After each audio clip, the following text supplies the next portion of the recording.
Hello and welcome back to another video. Today we are talking about the storm after Winter Storm Izzy. Izzy's moving out today. So what will be the effects of Izzy as well as the effects of this next storm? So let's get right on into it. Starting off with the NAM. This is the 12-kilometer model, so we do get that extended range. And we do see Izzy moving out today. If you want to see my predictions, it is in the cards above, so click there for predictions for Winter Storm Izzy. Then we have this Clipper system in the northern tier that will be bringing in some light snow, but really no major impacts until we get over here. We have a second low pressure here, as well as this northern low pressure. And you can see that that second low pressure, while it is a brief low pressure, we do see some Gulf moisture brought up because of it.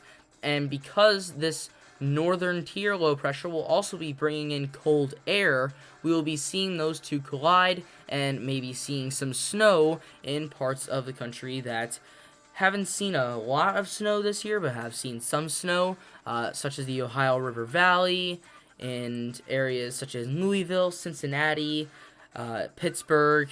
Moving into the northeast now, you have areas such as Albany, as well as maybe even the major cities, Philadelphia, D.C., Baltimore, Boston, on the back end of that cold front.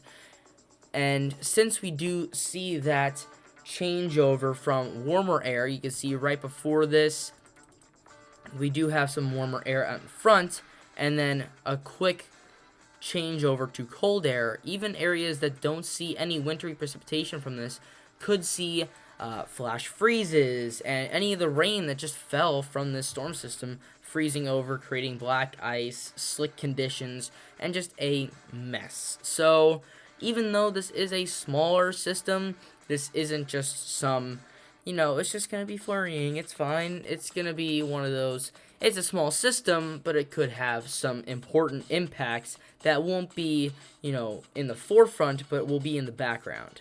So I do want to look at the European model as well for its opinion on this storm, as we are so far out. But the European model does show that same sort of setup that does pull up some Gulf moisture, but doesn't really convert it into snowfall, but rather has all of that staying as rain, but still that potential for a flash freeze as well as some black ice. So definitely not out of the question there.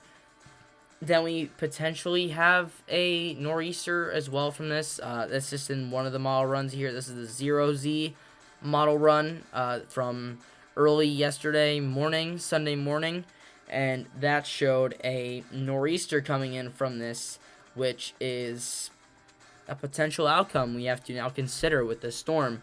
And that could dump maybe even a foot of snow on some spots. But right now, it seems like the general consensus is that this storm will be bringing either some light rain or some light snow to the Ohio River Valley and the Northeast, as well as some more significant rainfall in parts of the South. But that flash freeze will be the most important aspect of this storm, in seeing that we will have ice from that, just from that rain that accumulated during the day, freezing at night.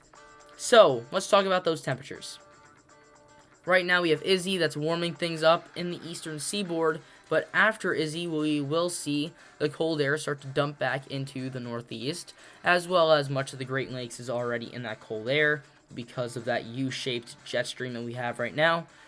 Then, after this storm, you can see that there is a bulge of Arctic air coming down from Canada, and that will create significantly cold impacts in areas such as Minnesota, North Dakota, South Dakota, and that's just the beginning of all of this, with even more cold to come to places such as the Great Lakes region and the Northeast. There's a potential there for some major Arctic outburst of cold air across the country, and with these freezing temperatures dipping down as far south as, San Antonio, Austin area of Texas, we could be seeing a lot of areas below temperature normals later this week. So just something that we have to look out for, but that is all I have for today. If you enjoyed this video, consider leaving a like, subscribing, and hitting the bell. But that's all I have for today. Thank you for watching. I'll see you guys next time.